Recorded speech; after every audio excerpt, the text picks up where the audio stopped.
rendez-vous avec la première toubib, j'étais dans le flou total par rapport à ce qu'il fallait faire après. Mais total. Parce que là c'est pareil. Trouver un médecin c'est une chose, mais en fait trouver les autres professionnels de santé c'en est une autre. Et en fait si vous voulez, il y a deux façons de faire concrètement à l'heure actuelle. Se rapprocher d'une équipe officielle, j'aime pas ce terme, hein. Enfin, vous voyez je pense à la moue que je fais. Mais en gros, ce qu'on appelle une équipe officielle, c'est une équipe déjà préconstituée de professionnels de santé qui dépendent généralement d'un centre hospitalier. Pas toujours, mais en général c'est ça. Et en général qui sont rattachés à un organisme dont j'ai déjà parlé dans une vidéo précédente, qu'on appelle la SOFECT, ou Société française des... Putain, je sais même plus ce que c'est le terme exact. Société française d'études et de prise en charge de la transidentité, je sais plus, un truc comme ça. Faudra que je vérifie. En tout cas, ce truc-là, c'est une... on va dire une association qui s'est à une époque autoproclamée en quelque sorte équipe officielle de prise en charge de la transidentité en France. C'est-à-dire donc voilà, des équipes rattachées au centre hospitalier vers qui les médecins, en quelque sorte, auraient pour mission de diriger les pauvres âmes en peine qui s'apprêtent à commencer une transidentité, une transition de genre, pardon, je suis fatiguée, désolée. Et je dis pauvres âmes en peine et tout, c'est pas du tout pour faire du jugement de valeur et de la condescendance, hein, pas du tout. C'est parce que c'est vraiment... c'est ironique, c'est-à-dire que c'est vraiment la vision des choses que ces gens-là ont de la transidentité. Je ferai une vidéo dédiée là-dessus, hein, sur la SOFECT, mais allez voir celle de Lula aussi, qui s'appelle... Alors elle nomme pas... mais c'est une vidéo qui s'appelle « Les équipes officielles en charge de la transidentité », je pense. Mais allez voir, c'est très édifiant, mais bon, je pense que je ferai la mienne aussi d'ici peu. Mais en gros, voilà, c'est des gens qui ont une vision très bornée et incomplète et étroite de la transidentité. Voilà, ils te demandent quand même certaines choses qui sont pas forcément top, quoi. C'est-à-dire que, en fait, ils partent du principe que c'est à eux de décider, d'une part, si à leurs yeux, tu es une personne trans ou pas. Et d'autre part, ils ont toute une série de critères aussi, voilà, afin de soi-disant déterminer si tu es suffisamment homme ou femme, ou ce que tu veux, dans ton comportement, selon leurs clichés à eux, selon ceci, selon cela. Et ça peut durer très longtemps parce que voilà, c'est par exemple des gens qui en général demandent un suivi psy très long, très long, même parfois de plusieurs années. D'autres choses qu'ils appellent des expériences de vie réelle, voilà, qui sont à la fois, à la fois incroyablement dangereuses pour les personnes trans et très clivantes aussi, hein,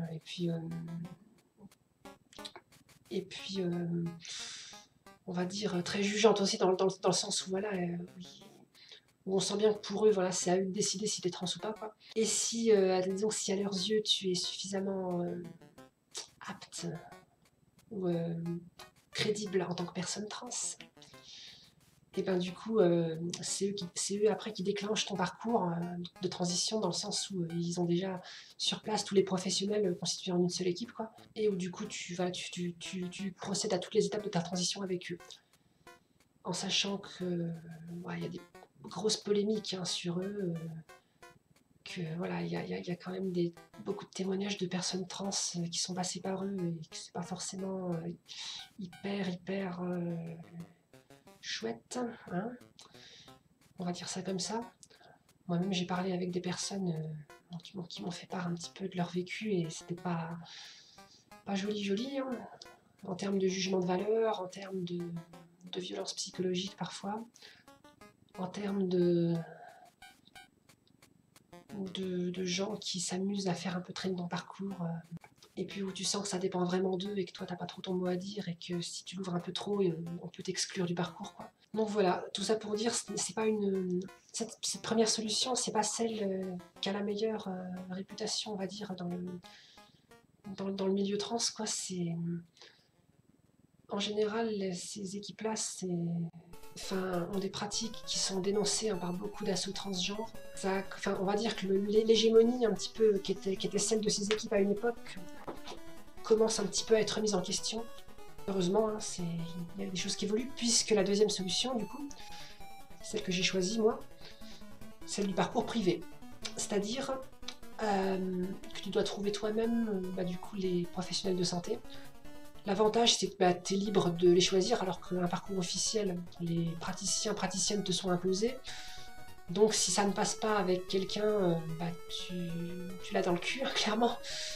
Alors que voilà, dans un parcours privé, si ça se passe mal avec un ou une professionnelle, si tu as envie de changer, si ça te saoule et tout, tu peux le faire n'importe quand. En sachant que, bon, bien sûr, là, c'est avec l'inconvénient que c'est à toi de les trouver, du coup, ça peut quand même être long et tout, mais bon, dans un sens, peut-être que ça vaut mieux, plutôt que de devoir imposer quelqu'un avec qui ça passerait pas, et où tu pourrais te faire menacer d'être, avoir la peur au ventre de te faire jarter du truc si jamais tu la ramènes, quoi. Le deuxième truc avec le parcours privé, c'est qu'il faut trouver, dans l'idéal, des professionnels qui acceptent la prise en charge AMD. Et ça, ils et elles le font pas tous, donc c'est un petit peu délicat. Tandis que voilà, dans le parcours officiel, on va dire l'un des seuls avantages, c'est que tout est pris en charge gratuitement, quoi, et totalement. Mais bon, des fois, on peut se dire à quel prix, quoi. Mais bref, c'est pas le sujet.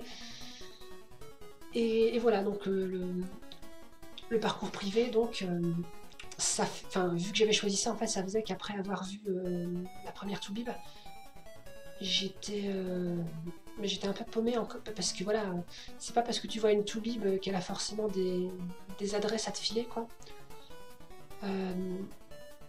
Alors si, je crois que le psy, j'ai vu un psy une fois, du coup. Bon, j'en parlerai plus tard. Mais du coup, je crois que c'est elle qui me l'a recommandé. Puis bon, de toute façon, c'est un des noms qui revenait aussi sur la base de données dont je parlais. En général, c'était le nom qui revenait dans ma ville pour les psys qui suivaient des personnes trans en début de transition. Donc voilà. Donc c'est pour ça, lui je l'avais appelé. Du coup, j'avais un rendez-vous 3 semaines ou 4 après, je sais plus. Et ouais, si après, je crois que c'est. Voilà, pour le coup, c'était. Parce que avant de rencontrer les gens de l'asso dont je parlais, j'étais quand même allé voir au centre LGBT. Et du coup, j'avais eu quelques noms d'endocrinologues qui étaient, bon, alors, pas forcément hyper trans-friendly, mais au moins connus pour avoir suivi, j'aime pas ce mot, mais bon, bref, faute de mieux. Mais en tout cas, accompagné d'autres personnes trans, voilà. Le problème, c'est que celle que j'avais contactée, les délais étaient très longs, hein, donc janvier, comme je l'ai dit. Non, j'étais un peu dans le flou quand même. Pour dire, hein, j'étais même tellement dans le flou que j'étais même à réfléchir. Ah, mais du coup, est-ce qu'il vaudrait pas mieux que je me rapproche d'une équipe officielle en plus, voilà, même si j'avais eu un petit peu des avertissements de certaines vidéastes comme Lula par exemple, qui mettaient clairement les gens qui regardaient en garde, hein, contre ces structures-là. Voilà, moi j'étais là, comme je m'y connaissais moins à l'époque, j'étais là à me dire ouais, bon, c'était exagéré, peut-être que du coup je gagnerais du temps à m'en rapprocher, tout ça. Voilà, la première Toubib que j'ai vue, bien que gentille et compréhensif sur plein de points, m'avait même, m'avait même parlé d'eux, quoi. Donc, parce que peut-être par automatisme aussi, voilà. Donc je sentais que c'était encore un truc ancré et tout. Puis bon, j'étais un peu critique déjà dessus, mais voilà, j'étais même tentée de me dire, bon tant pis, je vais me rapprocher d'eux, puis on verra bien. Je suis contente de ne pas l'avoir fait aujourd'hui quand même, mais bon, j'étais quand même un peu paumée. C'est vrai que j'étais un peu paumée. En fait, c'est ça, vraiment les 3 premiers mois de ma... les 3 premiers mois, parce que j'ai commencé les hormones en novembre, et les 3 premiers mois, donc septembre, octobre, et puis la première partie de novembre, ça a été marqué par beaucoup de flou et d'incertitude dans ma tête. En tout cas, au niveau de combien de temps ça allait durer, quand est-ce que j'allais commencer à être hormonée, est-ce que ça allait le faire avec tes professionnels, quand est-ce que je pourrais le ou la voir, est-ce que je pourrais pas en voir un ou une autre avant, bref. Le début d'une transition, je parle pour moi, mais y a beaucoup de personnes trans qui disent la même chose hein, dans mon entourage et puis dans les témoignages que j'ai pu lire ou regarder. Le début d'une transition médicale, c'est toujours un peu le bordel, hein. C'est toujours un peu le souk administrativement parce que, enfin même s'il y a des assos qui existent, on n'est pas toujours très bien informé. Bon là c'est parce que je les avais pas vus forcément, mais je sais que des fois même dans le milieu trans, les gens se passent pas forcément les infos entre eux et elles, et c'est encore un truc que je déplore quoi. Encore une fois là je parle pas forcément pour moi parce que voilà, là, les personnes trans que moi les autres personnes trans que j'ai rencontrées au niveau des infos, franchement là il n'y a pas eu de soucis quoi. Mais bon, je trouve que ouais, en tout cas, en règle générale, par rapport à la transidentité dans la société dans laquelle on vit, voilà, on est encore très très mal informé par rapport à toutes les étapes et à comment s'y prendre pour que ça aille pas trop lentement et pour trouver les bonnes personnes, quoi. Donc voilà, là c'était le flou quoi.